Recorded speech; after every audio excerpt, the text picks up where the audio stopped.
राधे राधे दोस्तों, स्वागत है आप सभी का हमारे YouTube JSK भक्ति NR चैनल पर। आज मैं आपको निधिवन के कुछ ऐसे अनसुलझे रहस्यों के बारे में बताने वाली हूँ जिन्हें जानकर आप आश्चर्यचकित रह जाएंगे। मथुरा वृंदावन के कुछ ऐसे रहस्य हैं जिन्हें जानकर वैज्ञानिक भी हैरान हैं।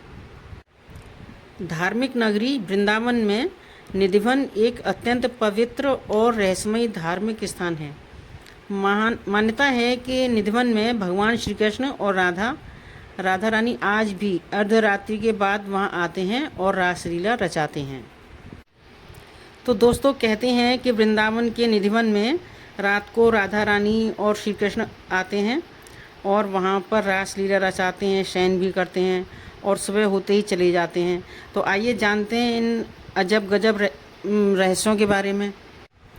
तो दोस्तों, निधिवन के मंदिर में शाम को शयन आरती करने के बाद सभी श्रद्धालुओं को बाहर निकालकर मंदिर को और निधिवन क्षेत्र को करीब 7 तालों से बंद कर दिया जाता है। ताला बंद करने से पहले मंदिर में गर्भगृह में भगवान के लिए नीम की दातून, पान का बीड़ा, लड्डू और श्रृंगार का सामान रखा जाता है।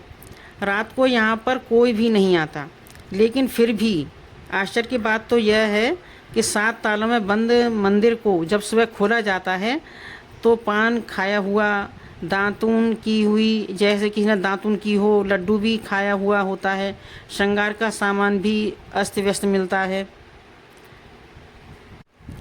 कहते हैं कि इस मंदिर के दरवाजे अपने आप ही खुलकर बंद भी हो जाते हैं, लेकिन यह किसी ने नहीं देखा। हालांकि लोग इस संबंध में अपने अनुभव जरूर बताते हैं।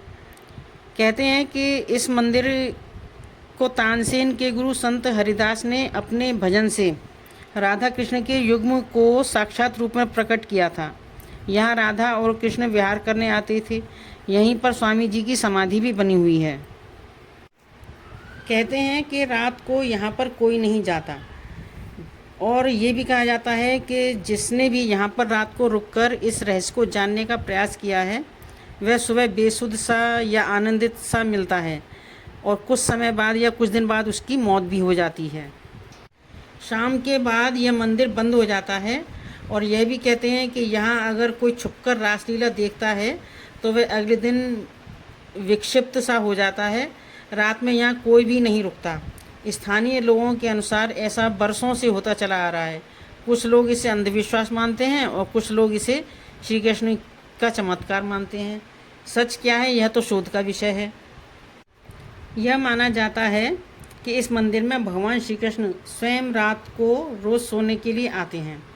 उनके सोने के लिए मंदिर के पुजारी रोज़ उनका बिस्तर लगाते हैं, जिस पर साफ सुथरा बिस्तर के ऊपर चादर बिछाते हैं, पान का बीड़ा, लड्डू, दातून और श्रृंगार का सामान भी रखते हैं। लेकिन कहते हैं जब मंदिर खुलता है तो उस पर बिस्तर की हालत को देखकर ऐसा लगता है जैसे वहाँ पर कोई सोया हुआ था। और सबसे आश्चर्य की बात तो यह है कि यहाँ पर जो प्रतिदिन माखन मिश्री का लड्डू का भोग लगाया जाता है और जो बच जाता है उसे भी मंदिर में ही रख दिया जाता है, लेकिन सुबह तक वह प्रसाद भी समाप्त हो जाता है। आखिर प्रसाद कौन खा लेता है या कौन ले जाता है यह जांच का विषय है।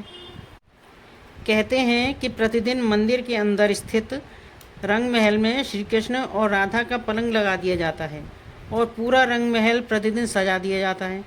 राधा जी का श्रृंगार का सामान मंदिर के अंदर बंद दरवाजे के अंदर रख दिया जाता है। जब प्रातःकाल दरवाजे खुलते हैं तो सारा सामान अस्त व्यस्त मिलता है। मान्यता है कि रात्रि में राधा कृष्ण आकर इस सामान का उपयोग करते हैं। कहते हैं कि यहाँ तुलसी के 2 पौधे एक साथ लगे हैं। रात के समय जब राधा और कृष्ण रास रचाते हैं तो यही तुलसी के पौधे गोपियाँ बनकर उनके साथ नाचते हैं।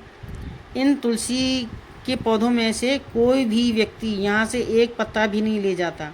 जिसने भी यह गुपचुप कार्य करने की कोशिश की है या किया है वह भारी आपदा का शिकार हुआ है। मंदिर के परिसर में उगने वाले पेड़ भी अजीब हैं। यहाँ के पेड़ की शाखाएं नीचे की ओर बढ़ती हैं। यह भी कहते हैं कि रात में ये सभी पेड़ गोपियाँ बनकर राधा और कृष्ण के साथ नाचते हैं और सुबह होते ही पुनः पेड़ बनकर खड़े हो जाते हैं। इन सभी पेड़ों को गोपियाँ ही माना जाता है। श्रीमद् भागवत के दशम स्कंध में रास पंचाध्यायी में भगवान श्री कृष्ण द्वारा शरद पूर्णिमा को यमुना पुलिन में गोपिकाओं के साथ महारास रचाया जाता है। आज भी कहते हैं शरद पूर्णिमा पर निधिवन में विशेष रासलीला होती है, लेकिन कोई इसे देख नहीं सकता, बस महसूस ही कर सकते हैं। कहते हैं कि निधिवन के आलिंगनबद्ध पेड़ दरअसल यही रात को गोपी कृष्ण बन जाते हैं और प्रातः होते ही पेड़ बन जाते हैं और रात्रि के नीरव में रास करने लगते हैं। यहाँ के आसपास के अधिकतर घरों में खिड़कियाँ नहीं हैं और जिनके घरों में खिड़कियाँ हैं भी वे शाम को आरती के बाद खिड़कियाँ बंद कर लेते हैं, वो भी इस डर से कि कहीं मंदिर की दिशा में कोई देखे नहीं, अन्यथा वह फिर कहीं विक्षिप्त या अंधा न हो जाए। तो दोस्तों, आपको हमारी ये वीडियो कैसी लगी कमेंट बॉक्स में कमेंट करके अवश्य बताएं। हमारे चैनल को सब्सक्राइब करें, वीडियो को ज़्यादा से ज़्यादा शेयर करें